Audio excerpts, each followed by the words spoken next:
આજે તો જઈએ વાણિયાવીરી ઠાકર ભગવાનના દર્શન કરવા માટે. જય દ્વારકાધીશ મિત્રો. સવારમાં મસ્ત મજાના તૈયાર થઈને નીકળી જાય ગામ તરફ જવા માટે. અને ગોપાલભાઈ 100 વીઘા જમીન લીધો. અમે એની જમીનમાં આટો મારવા ગયા, પણ અહીંયા છે બહુ કાદુ.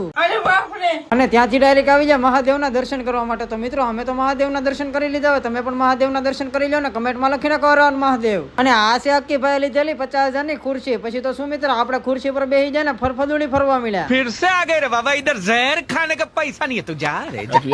વરસાદ આવવાની ફૂલ તૈયારી એટલે ગોપાલભાઈ ચડી જાય નીણ ની ગંજી ઉપર. અને ભેહું ભૂખી નો રહે એટલે એના માટે ઉતારવા મળ્યો એ નીણ. कमरा में आवा.